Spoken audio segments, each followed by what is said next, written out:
Hello, Internet, and welcome to episode 232 of Verbal Graffiti with your host, Brian Glass, a.k.a.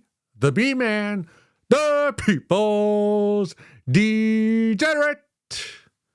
There you are. There you are. When I say you, it could be any of us. It could be me, the B-Man, it could be you, and whatever nickname you bestow upon yourself. But there we are. We find ourselves Saturday afternoon, a little past noon, at a four-way intersection on a crowded road, main drag of whatever town it is you live in. You put in a hard weeks of work. But let's be honest. You work corporate America. It's barely corporate and it's barely work. So maybe you're supposed to work 40 to 50 hours. In reality, you put in 25 hours of work. And when you add in all the walks you gave your dog and the phone calls and the texting and the group text, maybe you put in a soft 21 hours of work. But that's in the past. And right now we're stuck. Red light, four-way intersection. And you know this town. You were born, you were bred, you now live in this town, and you come up to this red light quite often. And you know. Now, you have no way of proving this, but you know that the red light you're at, it stays red longer than the other three red lights in this four-way intersection. So you're stuck at this red light for a very long time. So you settle in. And again, you have no way of proving that this red light lasts longer than the other red lights on the other side, but you know. Because you know, and we all know. And you're listening to Chris Williamson on the Modern Wisdom podcast, another 2.5 hour podcast about how you can perfect life, sleep, happiness, your goals, your ambitions, when in reality, all Chris Williamson has to do is look in the mirror. And to fulfill every ambition you have in life, you need to be attractive. You need to be handsome, have a perfect jaw structure, and have a very large vocabulary. And if you're missing one of those aspects, you will not achieve the level that Chris Williamson has achieved. But you're in the car alone, and you like his voice, you like his cadence. There's no one in the passenger seat beside you. And there hasn't been for upwards of a decade because you're a loser, you're a dweeb, you're an incel, you're a femcel, you're whatever it is you're doing, you're being mogged at, right? You don't help anybody. You're a never was. Well, you're there, and you know it's a long red light. You look to your left, and there's a cherry red Audi SUV, a married couple. Elderly couple. I'm not saying they're hag maxing you, but they're in their mid-50s at the peak of their careers, whatever they may be. Obviously, they have careers. They have money somehow because they're driving this Audi. You know nothing about cars, but you're looking at this vehicle, and you know it's more expensive than the vehicle you're driving, and it's an SUV, so that must be upwards of $80,000+. So now you start examining the couple. The married couple, because you see the wedding ring on the babe in the passenger seat, because that's what you do. You're a pervert. You look to see if there's a ring, if there's a possibility that maybe you could get with that sniz. But you're looking, and you notice they're not paying each other attention, even though they're in this luxury car that the rest of us would kill. How do you get a car like that? What career? What college? What university? What family? What friend? How did you get hooked up in whatever it is you do to make money? Can you teach me? Probably not before this light turns green. So in this moment, you'll look at the couple. They're not even making eye contact. You could almost sense the energy or the non-energy, even though they're in a different vehicle than you. And between you is concrete and there's this, the street. But even there with their windows up and your window up, because it's 47 degrees overcast, chance for a drizzle, not the temperature to be having your window down and enjoying your Saturday afternoon drive a little past noon. But even with your windows up, you can sense you're not saying no love is gone between those two in that lovely Audi expensive vehicle that you know nothing about, but you know it's an expensive vehicle when you see one. And she's texting on her phone, or she's scrolling through her phone. And it's the newest model because, of course, it is. You don't drive an Audi SUV and have a last year's iPhone. You don't have it. And did you know about the theory that every babe that must have the newest iPhone is not trustworthy? She will cheat on you. She needs something newer, better, that works faster than you, so you will be cheated on. And it's your fault for marrying her because any babe who needs the newest iPhone is not a babe you want to get into matrimony with. But that's neither here or there. And you wonder, who's she on the phone with? Who is this babe on the phone with? She's probably texting all the other girls, thinking about the vacation the girls' trip. And maybe she'll suck a little dick that's not her husband's when she's on that trip. It's not cheating, no. Right? And nobody insert. It is cheating, but it's not. And he looks the other way because he doesn't love his wife anymore. And they're comfortable, but they're not lovey-dovey anymore. And you look at them, and you just look at them. Perfect vehicle, dressed proper. Where are they going? Baby shower? Wedding, friend's house, an acquaintance. Maybe they're going to the country club. Maybe they're going to BJ's, Costco's. Who knows? Their SUV, the back is empty. Maybe they're going to fill it up. But you wonder, where does a married couple, that's not in love, but not out of love either, where do they go on a Saturday afternoon? Of course, it's wherever the babe, the wife wants to go. You get a sense on the guy's face and the way he's holding the steering wheel, two hands, that he's not excited about wherever it is he's taking his wife. When in reality, his wife is taking him there. And there you are in your in your driver's seat, in your car alone. And it dawns on you, it's not so bad being in a car alone. You can pick your nose. Maybe you can fart. You can listen to whatever podcast you want. There's going to be no bickering. You are the master of your domain. Your domain costs a lot less than whatever their domain is, but it's more peaceful in your domain. Even though the Audi, you don't hear it. It silences the outside world much more so than, let's say, your 2011 Camry. But you get where I'm getting at, and the light turns green as it does. That's usually what happens to red lights. They turn green. And you go.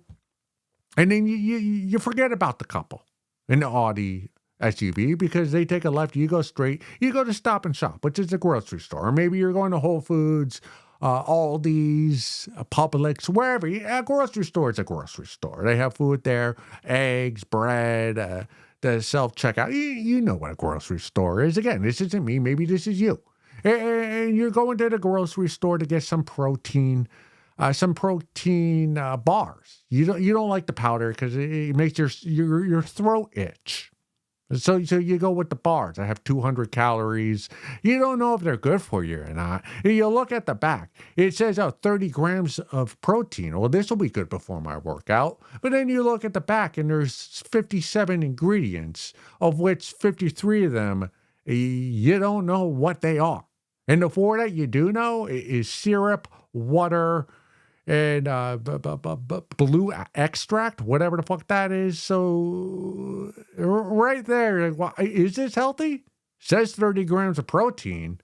I need protein to build muscle. But you don't care enough to actually do the research and research 57 ingredients. Nobody's going to do that. You silly? I got to go to the gym. I got to go back home. I'm not going to research 50. If I research all the ingredients of all the items I buy at the grocery store, I'm going to have to get a tent. And I'm going to have to live in this grocery store for the next 2.5 weeks and have unlimited Wi-Fi because I don't have that kind of time. I don't have that type of tenacity to do that type of research. And again, this is not me. Maybe this is you. Maybe this is both of us. But you're in the grocery store. And you know the protein, you get the protein. And then you go, well, maybe I'll get some peanut butter. And you know the peanut butter is all the way in the back. And you know exactly where it is. But again, you work from home, corporate America. You don't interact with many people. And the people you do interact with, all they talk about is the price of gas and how much food costs these days. And how everything you buy is going up in price. So you want to be part of the conversation. So instead of going exactly where the peanut butter is, all the way in the back near the milk, you decide to go down aisles, 4, 5, 6, 7, 8, and do some sightseeing, look at some of the prices so that you can partake in the conversation you have on Monday morning on your Teams call with the rest of your team in corporate America. So you're noticing the prices, you're noticing the sales, and you're like, wow, everyone I talk to, they're not bullshitting me. The price of everything is correct. Beef, $22 for this piece of this steak. It's not even a porterhouse, and this is $23. How are people eating? But again, that's the excuse to go through, look up and down each aisle. You're just looking for an attractive person. You haven't seen an attractive person since you were at a happy hour 3 weeks ago. Chili's. Great margaritas there, and they were half price because you know the bartender who's not attractive. But you're hoping maybe this will be a romantic comedy. Maybe you'll bump into somebody, your car, still be a laugh. Hot babe will bend over, you help her pick something up that's high. You exchange numbers, you end up fucking in a parking lot. She gets pregnant. It's a whole to do, but you actually really like each other, and you have a loving marriage. Unlike the couple that was in that Audi at that red light not too long ago. But that doesn't happen. There's no attractive people in the grocery store, even if it is Whole Foods. But, I can't blame you for trying, or myself for trying. You're in aisle 11, but maybe love is to be found on aisle 8. That's why you go down aisle 8 before you go to 11, where the peanut butter is. I don't blame you for that. I don't blame you for that for all. So you get your protein bars, you get the peanut butter, no love, no attractiveness, no babes to goon to later. And you leave. That's your Saturday afternoon. You worked all week. And that's how you spent your day off. Let's move forward. All right. This next one comes from the subreddit. Women are not into men. To preface, I'm a, sorry. There's a lot going on with this one. Okay. Women, the subreddit is women are not into men. Okay. An exceptional man is just an average woman. To preface, I'm a bi woman married to a man, and my husband is hot, like model level attractive, a piece of art. Chris Williamson-esque? Okay. Like I can just look at him moving around his day and forget what I was going to do. So hot men absolutely exist in real life. However, on average, I do find women much hotter than men. Or rather, I meet hot women way more often than similarly hot men. Most men I was attracted to in the past were okay looking, but weren't hot, and the source of the attraction was rather how they were acting and what they were doing to me, rather than how they looked by themselves. I was still genuinely attracted to them and found them sexy, just never admired the way I admire many women and my husband, LOL. Laugh out loud. She won't admire you unless you're an exceptional man, and even then, to her, you are still only on par with an average woman. I agree with her. This bisexual loving wife, she's absolutely correct in her assessment of everyday life and the battle of the sexes between hot women and hot men. And when you put them all on the scales, even though men typically weigh more than women, regardless of their attractiveness, there are way many more hot women than hot men. That's what this wife says, and that's what I say too. When I know that's a true statement, because when you see an objectively hot, sexy guy, the guy like this bisexual wife's husband, the type of guy you could just stare at all afternoon and forget what it is you were doing. You just leave the sink running, it overflows, floods your kitchen, but it doesn't matter because you're staring at your husband and he's so fucking hot. Like that kind of hotness, you don't really see it that often, like out in the real world. So when you do see a really hot guy, you remember it. And that proves that this babe is correct. Like hot babes, they exist. They're kind of everywhere. The grocery store, gym, wherever it is you're going, there are attractive women, hot babes that you'd want to, have sex with if they'd have sex with you. We're all about consent here at Verbal Graffiti. But really, hot babes, they're a dime a dozen, as the phrase goes. But a hot man, there are so few hot men that when you see one, you remember it for the rest of your life. For me, Rob Slater, the guy I went to high school with, he was that guy. He was super hot, just athletic, tall, muscular, perfect face. You see a hot guy like that, and, it sticks with, even as a straight heterosexual guy. When I see a hot, like, objectively sexy, masculine man, like, wow, don't see that very often. That's a rarity. In actuality, now that I think about it, I mean, we really, as a world, as a people, attractive men are an endangered species. And we should keep attractive men in captivity, and they should only be allowed to reproduce with hot babes and to try to, pass on the genetics of hot men. That's how few attractive guys there are today.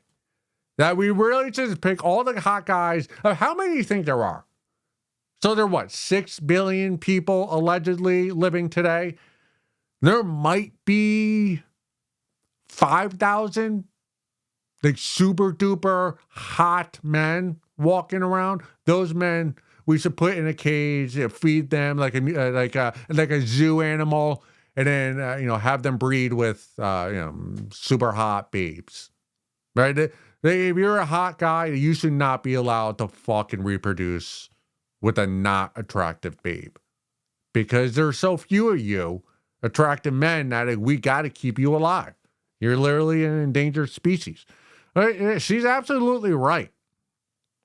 There's so much chatter, debate on the internet, where I spend a lot of my time, concerning dating and women and babes not liking men anymore.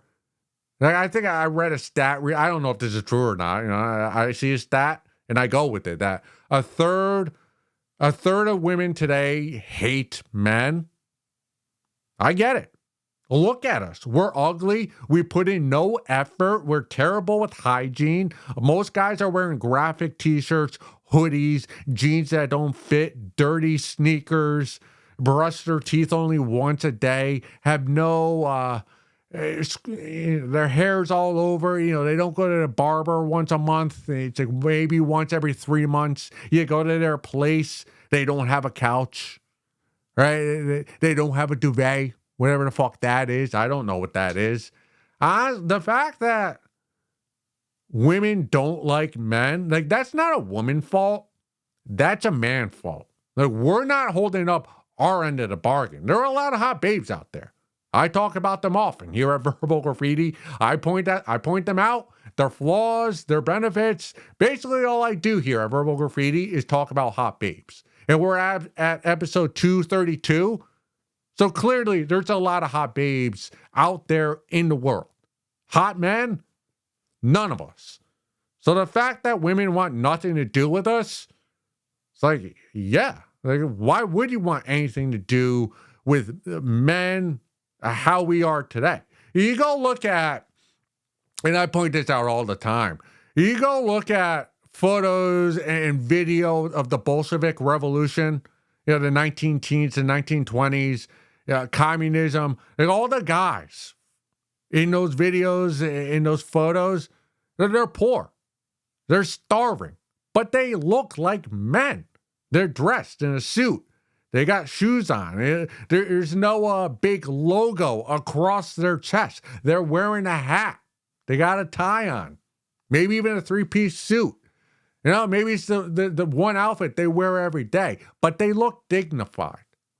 And men today, we're anything but dignified.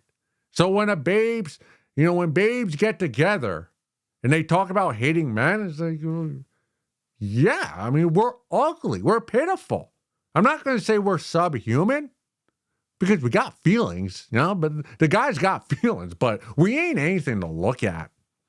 And I mentioned in the opening segment about the husband and the wife in the Audi SUV that was very expensive, the vehicle that is. I don't blame her for wanting to cheat on her husband or anything. You wake up next to a guy. He's got a hairy ass. He's overweight. He's got a belly. He farts. He watches sports. He's got no intellect. Right? Nothing piques his interest other than the next game, the next playoff, the next series. He's got dirt under his nails. We're barely alive. We're just going day to day. So when a woman comes along and says, "I'd rather fuck a sniz than be with you," it's like, yeah, like I don't blame you. I don't blame you. Now, where I will combat, or I'll stand up for men, I will say the bisexual babe. I never understood guys who get off to a lesbian sex. Like the guy who still gets off the lesbian sex. That's a guy whose growth was stunted during puberty.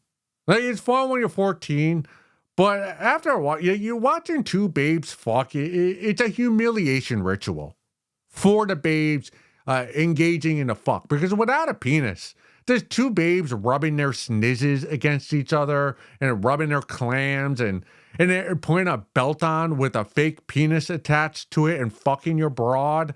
Come on. Pitiful. You're humiliating yourself. And that's why we hold the trump card as men. We have the penis. Some of us larger than others, but we have penises and you don't. And that's why we're the superior sex. But, we don't show our penises in public. So in public, I understand why women look at us guys and go, no, thank you. No, I'll live alone. I'll become bisexual. I'll engage in a humiliation ritual that is lesbian sex. I don't want to look at you. I don't want to look at you in public, and I certainly am not going to commit to you in private. So I get it. She is correct. The very attractive man, 5,000 tops in the world today. Let's put them in captivity. Let's go look at something. Maybe some photos. How was your weekend?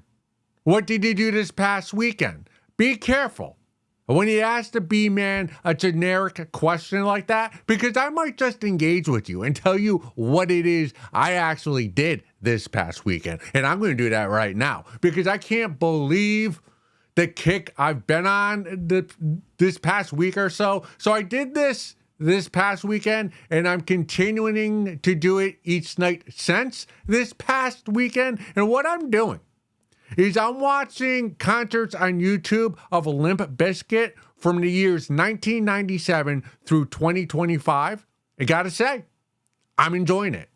I'm enjoying it quite so. And it's so interesting because it is a time capsule into a band I enjoy. And I don't look down on Limp Bizkit. I know their music hasn't aged gracefully.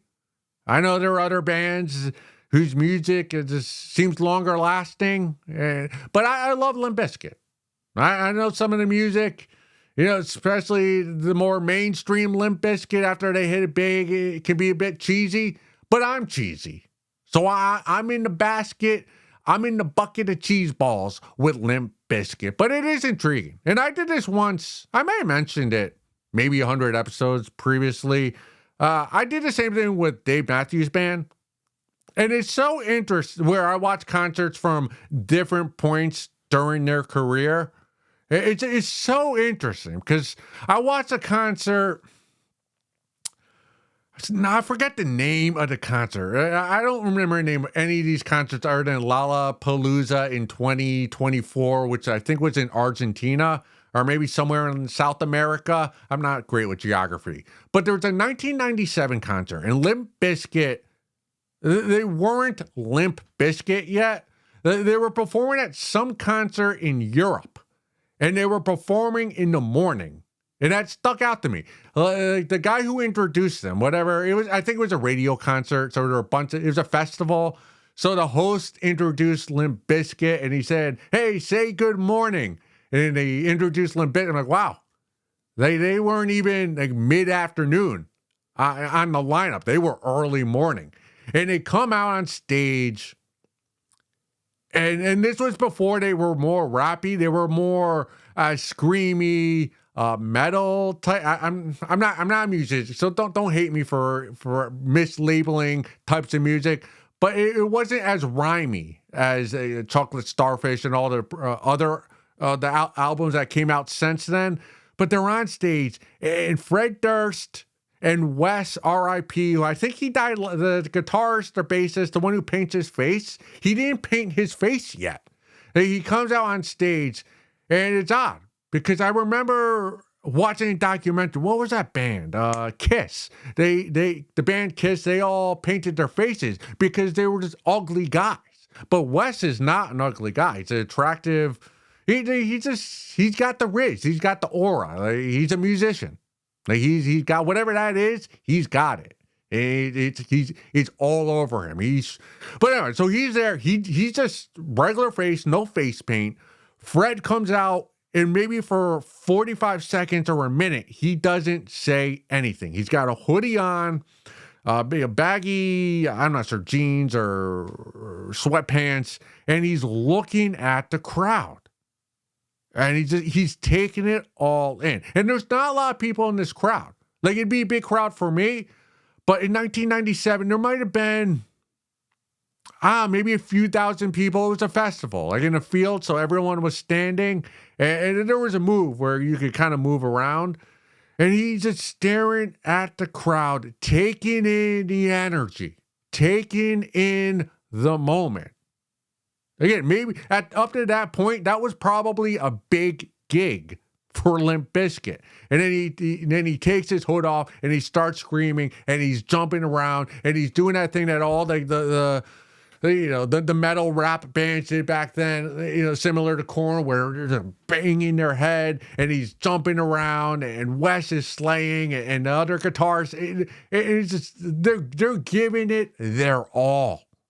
Right. And then I'm watching them in 1999 Woodstock, that concert, that performance where, they'd blown up. They're one of the biggest bands in the world at that point. Woodstock 99, there were probably, 100,000 people in the crowd, right, in Woodstock. And everyone's trying to get as close as they can to the stage. And he comes out, and there's a confidence to him. Fred Durst, and at this point, Wes, he has the face paint, so he's got that thing going, and they come out, and they know they're going to slay. That 1997 concert, I think Fred knew they were going to perform well, but he didn't know how the crowd would react. But in 1999, he knew he had that crowd in the palm of his hand before he even said anything, or before Wes even, did a beat with his bass or guitar. Again, I'm not a music guy, so it was just within those 2 years that was the come up. And it was such the way they performed. It really wasn't that different. But in 1999, the Woodstock performance compared to the 1997 performance, he takes his time. the band takes their time between songs.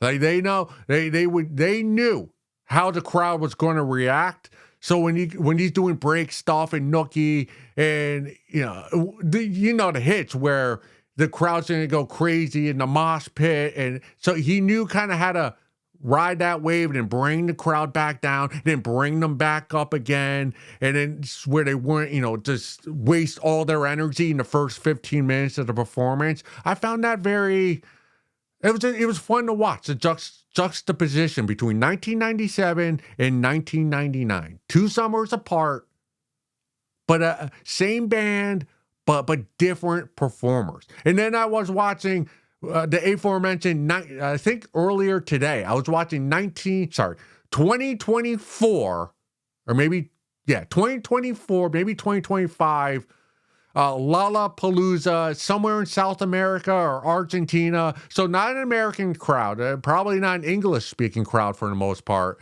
And a big crowd, Lollapalooza. But again, Linkin Park, they're not the main act. They're kind of early evening. It's still light when they perform, and it's getting dark towards the end of their performance. He comes out and he's dressed completely differently. He's dressed kind of. Have you seen Fred Durst today? He's got a big white beard. He's in his 50s. He's wearing a jumpsuit that's neon colors.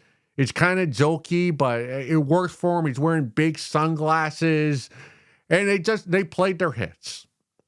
And they weren't moving. His voice was great, Fred Durst. And all the guitarists and Wes, they sounded great, almost too great. Like Fred's voice was so good. I think maybe they were lip singing, which I don't love that. But if it wasn't lip singing, like his voice holds up. Fred has a great voice even today or in 2024. But they were not as energetic, nearly as energetic as they were in 1999. It has to be expected. They're an older man. They're not at their peak, but they still killed. They played all the hits. Again, it wasn't their crowd. It was Lollapalooza, so this is a festival. And the crowd wasn't nearly as big as 1999. Definitely bigger than 1997, though. I'd say maybe 50,000 people. But again, everyone wasn't captivated on them. The mosh pit wasn't nearly as intense as it was, 20 years previously. And again, but so what? The crowd wasn't as energetic as they were in 1999. They were an older crowd too. If you were towards the front watching Limp Bizkit, you're older too. You're not going to go in the mosh pit as hard as you were in 1999. But he played all the hits. Not a lot of talking in between. Some cheesy, Spanish to get the crowd going. Definitely a different vibe. Like a good performance, but not the Limp Bizkit of, peak Limp Bizkit early 2000s. But again, it's a name. They're a great band, and they're still able to draw. So I guess Limp Bizkit still makes good money, and that's why they still go on the road. That, and it does seem like Wes, it's RIP, but it does seem like Fred, in that 2024 Lollapalooza concert, that he enjoyed performing. But you could, at least I could tell watching through YouTube that his, the shine was off performing, right? For him, he was kind of going through the motions. Again, he's been doing this for almost 30 years, probably 30 plus years now. So that's to be understood. And that's the only thing that, he's older, so he wasn't banging his head as much and jumping on the speakers and everything. He wasn't doing everything he could to get the crowd going. He just, he's got the songs, and the songs work. The music gets the crowd going. But his energy, his command of the crowd, it wasn't what it was, 20 years ago. But again, this wasn't his crowd either. This was Lollapalooza, another festival.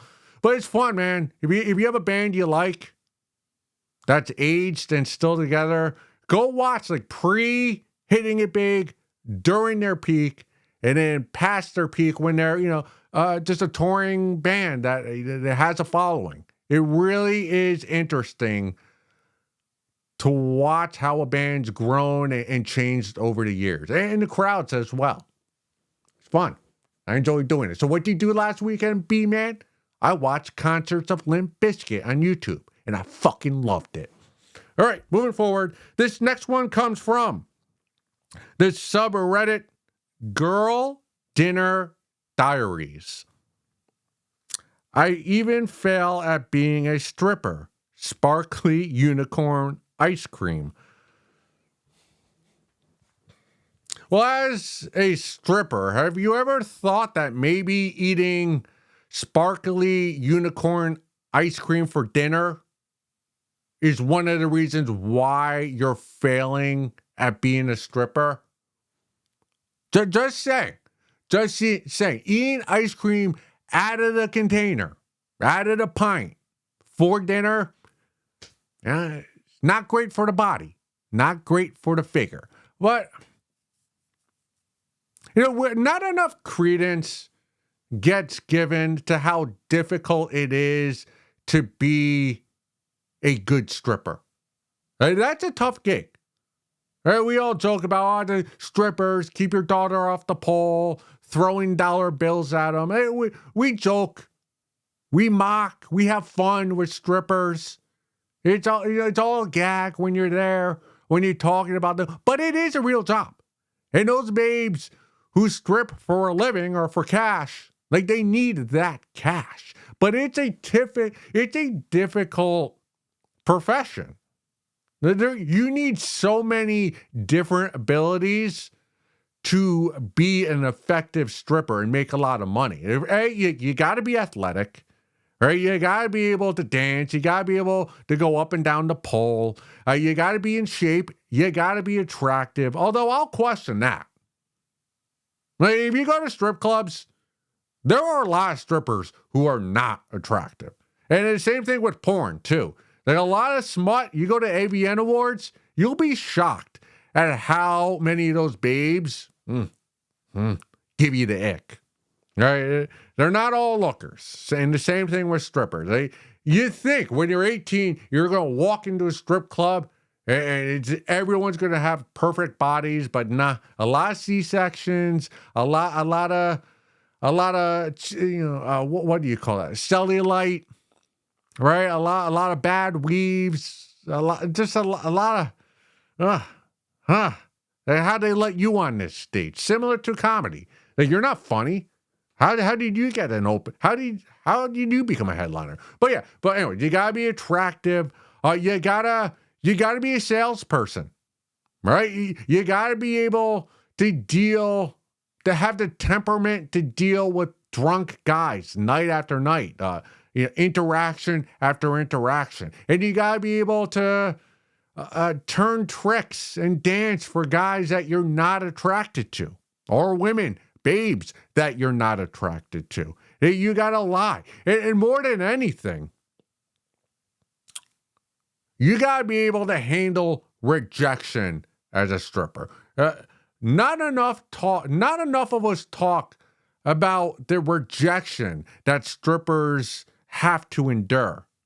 That is the job, is dealing with rejection. From the patrons to your fellow stripper in the back room, on stage with you. Those are your competitors. So if they're hotter than you and self-esteem goes down, it's a mind fuck being a stripper. When you really think that your job from, let's say, 9 p.m. to 3 a.m., you got to go up to guys, go up to these Johns, and try to get them in the back room to do a one-song lap dance and get $25 to $50 to $100 from them. And you think about that. Yeah, you might get 10 guys in the back room, in the champagne room, but you're probably going to have to go through a couple hundred of guys saying, no thanks. I want that girl, not you. Can you get that girl for me? That babe with the big jigglers? Like, your body's okay, but the babe with the big jigglers, I want her to dance on my lap. So move the fuck away. I'm waiting for her. You're blocking her view. And you got to deal with guys saying no. Then drunk guys, too. Guys who who wouldn't have the courage to come up to you on the street and say hello. These are the guys rejecting you night after night, shift after shift, and you're doing it in 5-inch heels. They're trying to keep your balance, trying not to, the cocaine, you're trying not to show it, dripping from your nose. You got to keep it intact. That's tough. They think about going to, if you're just a regular person, a regular guy, regular John, you go to a bar, restaurant, the street, wherever, and you just go up to every babe you see and try to interact with her, try to rizz her up. At some point, the bouncer would come kick you out. And that's only if you're psychotic, because after you get 3 or 4 rejections, you're going to quit and leave, because that's painful, getting rejected by a member of the opposite sex. So after 5 or 10, your self-esteem is going to be in the shitter, in the gutter. You can't recover from that. But imagine that's your job. You got to power through and then go see another 5, another 5, and another 5, and your rent, and your car payment, and your child support, everything, all of that is dependent on you getting past that rejection and getting the sale, getting the John in the back room. That's a crazy, difficult job. Probably the best salesperson in the world would have difficulty going in a strip club and dealing with that type of rejection. And yet these strippers, they're doing it night after night, and we don't give them enough credence for going through all that rejection. Not the B-man, not any of us have verbal graffiti. We respect the stripper. We respect all that goes into being a proficient stripper, a professional stripper. It's crazy. And it's late nights, and it's that lifestyle is, that's why I'm not a stripper guy too. Or a strip club guy, sorry. That's why I'm not a strip club guy. Because I have feelings. I understand. I feel bad rejecting the babes that come up to me, or the strippers that come up to me and say no. I feel bad. I feel bad saying, oh, I'm sorry. You're a little too flat chested. The jigglers, the Latina babe over there. I'm cheap. I only have $20. I'm gonna give it to her, not you. Beat it. I say that, but it's difficult for me to say that. Again, because I have feelings that I'm a goody two-shoe. I don't want to hurt other people. But I definitely can envision me being in a strip club, right along the stage, and seeing a terrible stripper with no balance in her 5-inch stilettos, falling off the pole, tripping over herself. I could totally see myself giving her money, just come on, you got this, you can do it, and rooting her on and trying to cheer her on and make her night and give, like a coach in the corner of a boxing ring. Come on, you got this. One more round, you can do it. Stay in the game, stay in the fight. Anything can happen.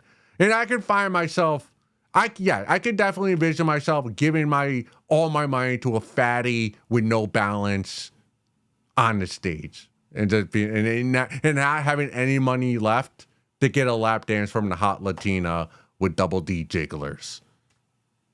I'm a sucker. But in my defense, I know I'm a sucker. That's why I don't go to strip clubs, because I would give all my money to the strippers that aren't adequate, to put it politely. Go suck a fat one.